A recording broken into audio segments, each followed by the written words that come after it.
ایک دوسرا پیغام جو میں آج اس مبارک مقام سے دینا چاہتا ہوں، وہ پیغام بہت اہم ہے۔ یہ پیغام صرف آپ کے لیے نہیں بلکہ ہمارے ملک کے تمام ان طلباء کے لیے ہے جو کسی بھی ادارے میں علوم شرعیہ کو حاصل کر رہے ہیں۔ یاد رکھیں، اس دین کا جو تصور ہے وہ امت کا تصور ہے۔ ہمارا اور آپ کا جو تعلق ہے وہ امت کا تعلق ہے۔ ہم سب کو ان تمام چیزوں سے اجتناب کرنا ہے جن کے ذریعے امت میں کسی بھی طرح تفرقہ ہو اور انتشار پھیلے۔ اب کسی بھی طرح کی عصبیت ہمارے اندر نہ آئے۔ اللہ کے نبی صلی اللہ علیہ وسلم کی جب بعثت ہوئی تو الگ الگ قسم کی عصبیتیں موجود تھیں۔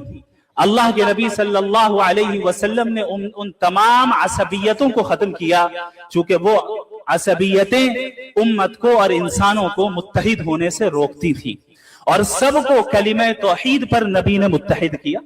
اوس اور خزرج، آپ حضرات مجھ سے زیادہ جانتے ہیں کہ یثرب میں یہ جو دو قبیلے تھے آپس میں کس طرح لڑتے تھے، آپس میں ایک دوسرے کے خلاف کس طرح سازشیں کرتے تھے، لیکن اللہ کے نبی صلی اللہ علیہ وسلم نے قبائلی عصبیت کو ختم کیا اور کلمہ توحید پر ساری امت کو اور اہل یثرب کو متحد کیا۔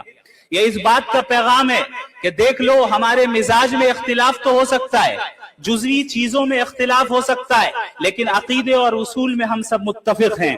لہٰذا یہ چیز میں کھل کر کہنا چاہوں گا تمام لوگوں سے جو یہاں موجود ہیں، اور ان طلباء سے بھی جو کسی بھی ادارے سے تعلق رکھتے ہیں، ایک نئی قسم کی وبا عام ہے، وہ وبا ہے ادارے کی عصبیت۔ ادارے کی عصبیت، اور اس عصبیت کی بنیاد میں بھی، اس عصبیت کی بنیاد پر ہمارے درمیان انتشار ہو رہا ہے۔ میں یہاں پر چاہتا ہوں کہ ہم سب اس بات کا اعلان کریں کہ ہم اور آپ ایک ہیں، ہم مختلف نہیں ہیں۔ ہم یہ نہ دیکھیں کون ندوی ہے، کون قاسمی ہے، کون مظاہری ہے، بلکہ اس بات کا اعلان کریں کہ ہم ندوی قاسمی عصبیت کی دیوار کو آج ہی منہدم کرتے ہیں۔ ندوہ اور دیوبند ایک ہی ہے، ندوہ اور دیوبند کا مقصد ایک ہی ہے، وہ مقصد اللہ کے دین کی حفاظت اور اس کی اشاعت ہے۔